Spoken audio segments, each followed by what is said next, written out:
But we've got another game about to get underway. We know the next battleground is going to be Braxis Holdout, chosen by No Tomorrow. Dramatic music, dramatic game here. I love the Braxis Holdout music. I think it should just be default, honestly. The way it just drops down. Did you see the old, see how going with that one? This is, I feel this is like, I'm a DJ, like I'm a wicka wicka. When I hear the words, wow, I don't go like this, like, cause I'm DJing, you know? That's the tone setting in. The tone. I'm feeling it. You got your air guitar impression? It's settled. I'm a little birdie, but I'm settling. Braxis Holdout. I don't know if there is, you know, anything too leaning in one direction. Nothing stands out to me where I'm like, oh, this could be very bad for this team. The only thing that I've noticed is that No Tomorrow has liked Braxis Holdout. They've started to pick it up more now that Equinox is on their team. Which Seems to came be from a Gale Force carryover. Esports. Exactly. Who loves the map. That is really funny how that plays out. It's a good point, which then would make you go, maybe that Gale Force influence is enough to really help, because Gale Force definitely is the best North American Braxis Holdout team. Well, they picked it versus Superstars, and that was the one game they lost versus Superstars. But they were trying to execute that same kind of strategy. They had their Muradin, they had Valera along with it, they had the Gul'dan and Malfurion, but also had a Zagara for a 2-3. So we'll see. I'm assuming, like Gale Force Esports, No Tomorrow will continue to adapt on that to find the perfect setup. But No Tomorrow needs this win. Actually, Tempo Storm, they both need this win, really. But Tempo needs it if they want to continue in the series. So, do we see Tempo? I expect this to be an Ariel, just like an Ariel Vala if they want to commit to the lame 4-1-4 push up onto the Braxis front walls. I call it lame just because we see that old, that's like old NA, you know, is like, we're going to run a 4 and we're going to run it into your face all day and hopefully this works out. New NA has a different approach, but that is one of the strongest strategies you can go for if you're looking for the dominant trio or even this dominant 4. If they don't go, nothing stands out too hard other than maybe focusing into something like the Dahaka or the Arthas. Malthael, potentially. Again, it's a solo laner. Also seen some D.Va solo laning here and there. I've actually not gotten to play Malthael into Braxis yet when it comes to the Zerg. Is he actually insane? I feel like it well, would his trait applies to everything except structures. Yeah, okay. Yeah, and so he rips through it pretty well then. I guess not, because only his E is the only AoE outside of his ult. So realistically, yeah, you'd have to just send out the E, and you don't necessarily want to use Tormented Souls. It's not as good as I thought it was at first glance. I just had a moment where I was like, did I miss out? Like Malthael and Braxis is there actually... There are some high health Zerg where it would do a lot more, but like there's also Guardians. a whole lot of low health Zerg. Yeah, so then I would say overall probably not worth. Like you wouldn't look at it as like, oh, you gotta have it for the clear. It's like, oh, it's pretty cool. It's decent. A notable favor there. Tempo though, they go with the Dahaka and they get a Vala. So they still can pressure in, possibly to the Ariel, making No Tomorrow's second guess if that's a ban that they want to have here. And 20 seconds remain until we figure out what they're going to be forced to remove. Personally, I would not even risk the Ariel. Like, just don't. On any map where you know it can body front walls in rotations and getting pressure, just don't let it do that thing because it's so hard to deal with. The team fight phase you can argue around, but again, you always got to consider the laning aspect of these early maps. No Tomorrow agrees they're going to remove the Ariel.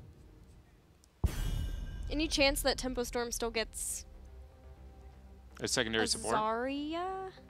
That's kind of old school Braxis. Yeah, though. that's real old. I'm going to say probably not, but I am surprised at how much Zarya's just dropped off totally. I think it's not giving her enough credit to the impact that she can have as a hero, but so essentially I'm trying to say, I think we should see more Zarya, but in this case, I don't think we're going to see it. Tempo Storm hovering a Li Ming ban. Double resets. Double resets, Don't want to deal with it. No Tomorrow up next after that. Which means they're going to pick really fragile back. That's a tell in this draft. Hold on here.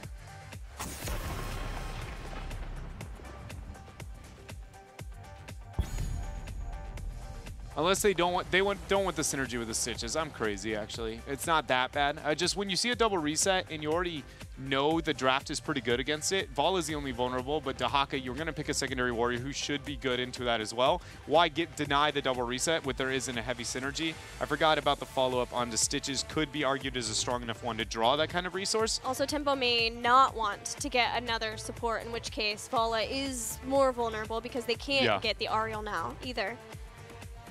But if, let's say, that wasn't an overly synergistic Stitches in that circumstance, when you see that ban onto the Li Ming, it should indicate that their next bans are going to be insanely squishy. I'm guessing this is going to be a Gul'dan for No Tomorrow. Sticking to the, a Gul'dan Malf rotation actually would be not only synergistic, it would be really powerful. That's a good call. Gul'dan Malf or Gul'dan Morales? Okay, Malf. When you have the Stitches and you need the Gul'dan, you have to go into the Malf here. Yeah. Just again, the healing reduction, even though into an Uther, it's not the same math and how that adds up. Honestly, I feel like that level 7 talent would be insane anti-Uther if you just set it up to remove the snare and be a 99% slow. The same way Totem can be the 99. If you just don't give him Guardian, it's like anti-Uther strategy. Bam, got it. Nothing can survive this, right? Granted, it would be, it's a slight nerf, but it's a cool trade-off idea, you know? I like the Malfurion and Gul'dan together. Obviously, it's a very good combo. The only suggestion I was thinking of Morales was, of course, because it's Braxis, and they'd be able to hold on as a 2 with more rotations, potentially, from the rest of the team. But keeping up with being able to give Innervates to Gul'dan, you have, of course, Entangling Roots for the follow-up of Hooks. Tempo Storm, last 2 picks, still need their primary warrior.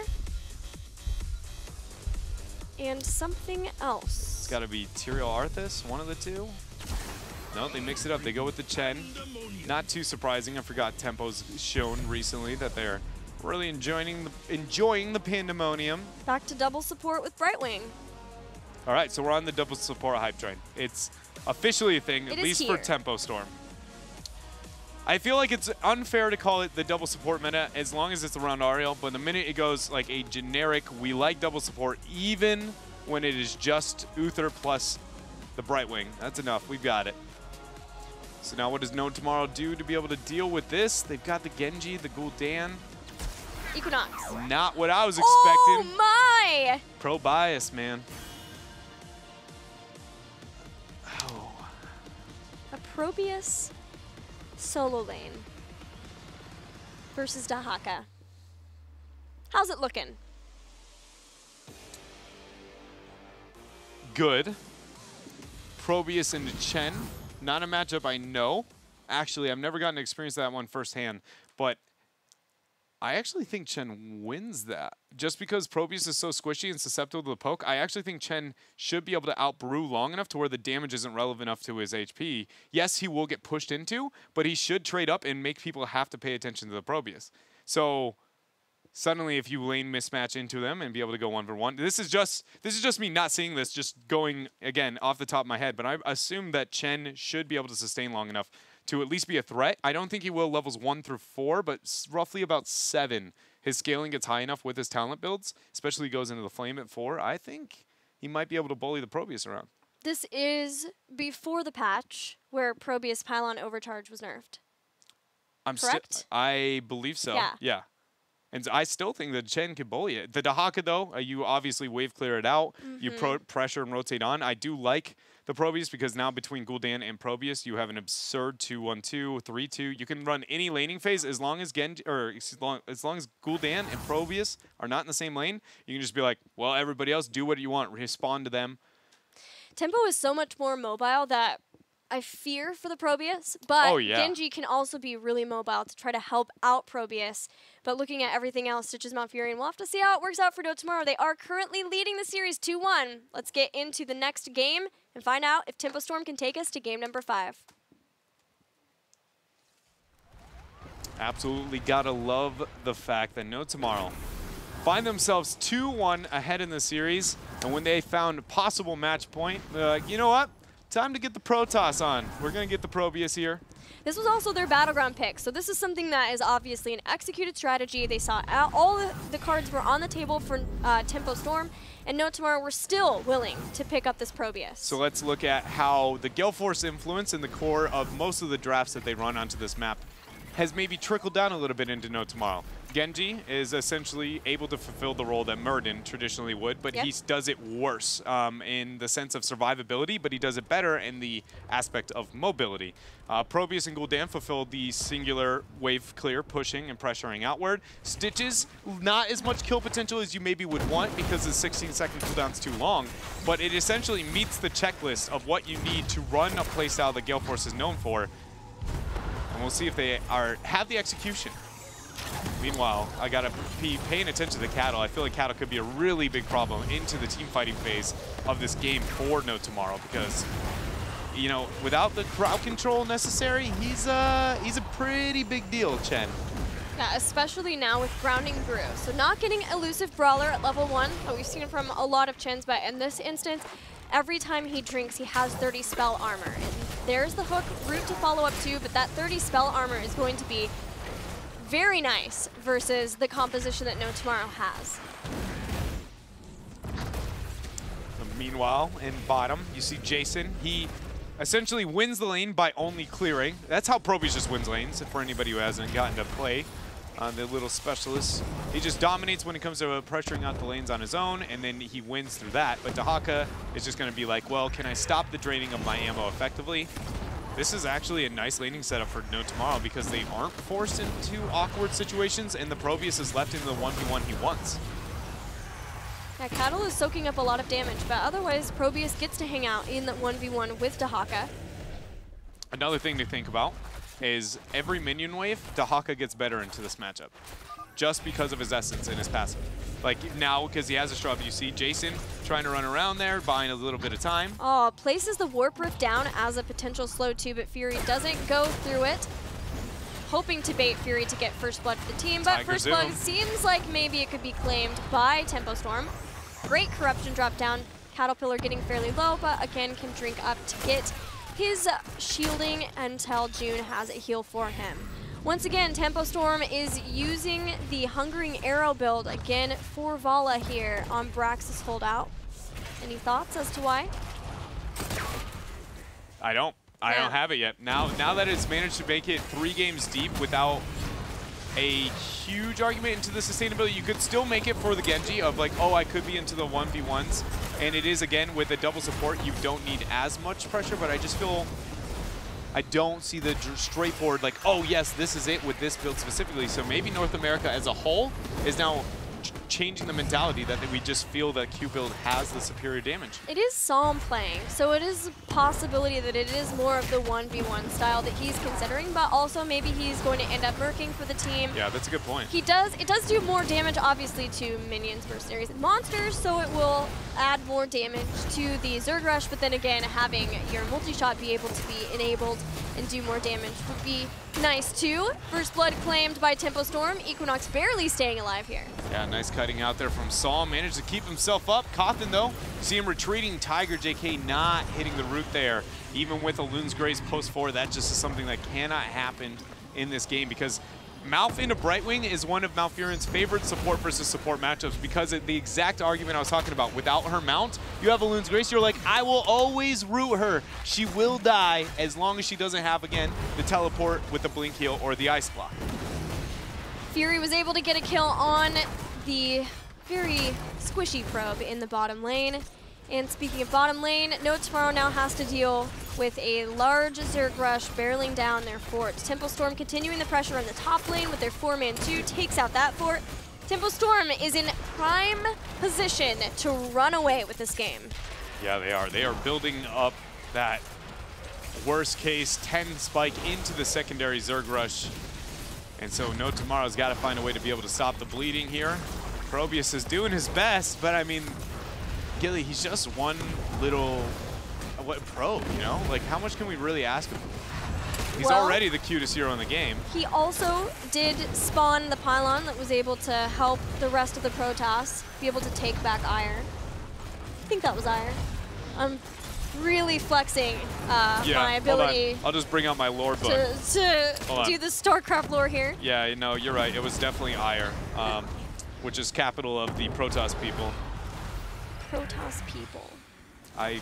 Honestly, everything Just I just with said. that phrase alone, you've disappointed me in so many ways. You know, I did my best by just claiming it was a capital. I was close-ish, right? No? I have no idea what Ire is. Homeworld. Homeworld. So yeah, in the thought that Coruscant was the capital, but the whole city of the planet. Anyway, let's move on out of all this nerddom. No Tomorrow are in a pickle. They really are. They're in a pickle. I don't know. I'm looking for different ways for them to find a way to stop it. And obviously, well, you know, hitting corruptions like that and hooks like that might be a nice step in the right direction. Trees needs a reset. He gets one. He's got a second. Does he have a third? I think so, as long as one more damage. Wait. Now. Corruption. Nope, he doesn't have it. Nice brew. Perfect time. No bait here for talking trees. That was necessary. Absolutely necessary for No Tomorrow to try to make a comeback in this game. They've got Probius pushing in the top lane with a mercenary camp. They're going straight for the boss. It's a nice way to try and buy a little bit of time over tempo. They're going to respond in. Talking trees already used the deflect. Common play we see here on Praxis holdout. Neat little trick between the two. Now they've got a camp up on bottom. They've got the boss moving out. The experience has found its way close enough to even to not at least full panic mode here for No Tomorrow. And we definitely need to see them continue this no hesitation shot calling though, because they are still not quite out of it yet, but they're catching up in experience. Thanks to the damage they put onto structures, they have to get caught up so that they can get heroic abilities around the same time. We've got another beacon phase activating. Fury moves up, intimidates the little probe. Jason is going to wait into the side. While the rest of the members of No Tomorrow still have this pressure here up on bottom, but 10 is closing in for Tempo Storm. This fort will not get the experience back to even. It will put it close, but it's not. So it's not enough to rely on. So Tempo Storm will have a 10 advantage. It's just inevitable. Casanova playing with fire with the members of Tempo Storm here. Yeah, this really is trying to delay this. Now what? That's my question. Nice root. It actually interrupted the flying kick, forcing a poor barrel out of Chen. And then the hook follow-up. There's no root off of cooldown yet, but that was still really nice play from No Tomorrow. And they've got Genji and Probius in the top lane with the mercenary camp. They've been able to delay any beacon. They actually have a lead in the beacon progress, and they're about to get heroic abilities. Dahaka stalking up to the top. All right, so what do we see? Heroic choices here. Everything's norm for No Tomorrow. Wandering Keg is still something I'm going to be watching throughout the rest of this game. It's an interesting choice. Cattle gets some pressure. Horrify comes out. Twilight Dream is there, and look at that Divine Shield used to save out Chen. But look at Trees. He's trying to hope he can get another pick. He's just going in, doing the da-da-das. Cattle can always drink really fast and get the shielding quickly because of his level 7 talent, where he was able to get Boulder Flavor. Gives you the instant amount of shields faster at the very beginning of brew, and the shields persist for an extra second. So that's going to help in those cases where he needs the quick shielding like this. And again, he also has the grounding brew. So very important, hard to kill once he's in that form. Now Wandering Keg just sitting on top of the point. Casanova, it's like the holy ground all over again. It is. Once again, you know, No Tomorrow finds themselves with just an absolute need to get on top of a capture point, and Caterpillar just constantly denying it. Donkey Kong build throne and getting a pick there. Caterpillar, that was, you know, flashy for a standard Chen play. Normally, he's a lot of point and click plays, but to be able to get the fly over the fort to give max range W into a flame, I'm looking at you. Killing a Gul'dan with fire, but the entire time Jason was able to set up in the top and hold on to a beacon. 98% to 10. It's starting to build up for Tempo Storm, who pretty consistently had a lead in this game. No Tomorrow have found here and there where they can get back into the game. Trees, if he ended up hitting the dash, they may have had an opportunity at least to bait some kind of resource from Fury up on top. That's one of those things with the Haka. Ganking him, sometimes ganking him without the intent to get a kill and just drawing a resource out of him can be enough, but if you ever commit resources and he's just kind of like, well, I don't even need to pop my passive, I'm totally fine, it's a huge waste of time. the bottom, Alter still here by Tempo. They're going to get the camp to pressure out, matching the other camp they already have. Brightwing, the global, is staying down there for now. Probius is going to go down there, and the minute this is seen, this is an opportunity for Tempo Storm to get onto this point and try to catch up to the beacon health. Casanova is going to stay on the point while he can, even dropping Putrid Bile as a way of maybe trying to buy some time. Hook saw him in, the roots are there too. Nice Horrify is going to be used, only hitting Stitches. There goes the teleport from Brightwing. Cawthon looking for the kill. He gets the Polymorph, he gets the kill, and now Stitches-less is no tomorrow. They're going to be Equinox-less in a matter of seconds. And it's just falling apart, Gilly. It really just is, the world is crumbling down over No Tomorrow here. The best thing for No Tomorrow is that despite a very large Zerg rush for Tempo Storm, they still get their very large Zerg rush too. So this might prompt Tempo Storm to push less with their Zerg rush, although they do have a 13 advantage. And this is the new version of Tempo Storm that pushes with their advantages. So they're keeping a lot of members here waiting up in the top lane for those Zerg to hang out. Cattle's going to be just fine. Again, that level 7 talent, Boulder's Brew, has got so much impact in this game. He's impenetrable. Yeah, he really is. I actually, gonna get weird. Because Chen is such a problem, I want to see Shish Kebab.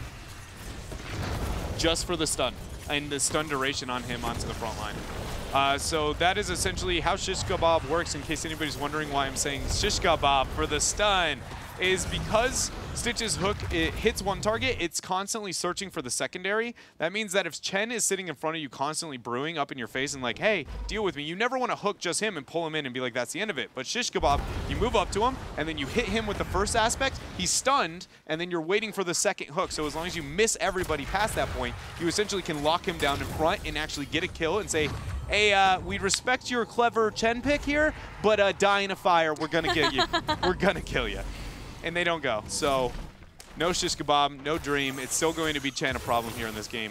I mean, even my crazy theory crafting is a little risky for even me to suggest. I don't blame No Tomorrow for not committing to it, but I just want to see Chen be responded to. Oh man, this is scary. The Genji is the best chance right there. Oh man, you can see the damage that it does, but wait, still. They need to wait another cycle. Now Genji go. Now they can win the Cattle. fight. Yeah, they got it. They got Cattle. Twilight Dream. Oh, but the barrel, he's got everything. He's going in. He got the barrel. They got the kill, but look, they got a kill on more than anything. No Tomorrow already has fallen apart. They need to retreat. Trees wants nothing to do with this. Gilly, for a moment, it looked like No Tomorrow was going to get the perfect thing because they needed to wait the cycle, get the Genji, and then all in with the Horrify and just reflect the damage and get the kill. And you could see them this close to getting it. So close. Oh. But there was a Divine Shield. It's a pretty good spell. I'd say so. I heard it's pretty good. Uther's a good hero, and Divine Shield, in fact, is a good spell. No Tomorrow had the setup with Probius. They had the pylon overcharge on the boss, but now they find themselves defending against the very boss that might have helped them turn this game around. Betrayal. Go Storm. That's all I think of when I see that. Fatal, just old school Halo announcer, betrayal. You know what I mean? Your friend, you signed up, you got your first match, and then immediately looked you in the face with a shot. He was like, see you, nerd. The Benedict Arnold of bosses. Yeah. Bossedict Arnold? Ooh. Wait, give me a little bit. I might come back to you with one with a variation of that one. All right. Talking Trees is waiting off to the side, trying to see if he can get Psalm out of position, but June constantly babying him here. The invade here is desperate. No Tomorrow, this is the best fight they're going to have. That's a barrel used. That's okay, but the hook missing is not. They needed to get that if they were going to be able to force this. Again, it's just the plight of Stitches. Every 16 seconds, you get to ask yourself, am I lucky? Do I win the game here? Yeah, can I win the fight? Do I turn things around? This is rough for No Tomorrow because this is a Zerg rush. They're all moving on to the point, hoping upon hoping that maybe they can take another fight before 16 is there for Tempo Storm. Cattle on the backside. Twilight Dream already getting the pick there on to Gul'dan. Nice use of the blink kill there coming out from Cawthon. You see the body blocks of Tempo Storm is just way too serious though. Jason is quick to follow the rest of the members. Only 2 stand now for No Tomorrow. Tempo Storm is not even hesitating. They're moving down onto the keep. They've got already counting the Zerg rush upwards. They're looking to end the game with this. Setting up. They've got the 16. No Stitches, no Probius for 20 seconds. They can start working on taking down the keep. Behind them will be the Zerg Rush to fulfill the damage necessary. Tempo Storm setting up so that they can take us to game number 5. It's not over 100%.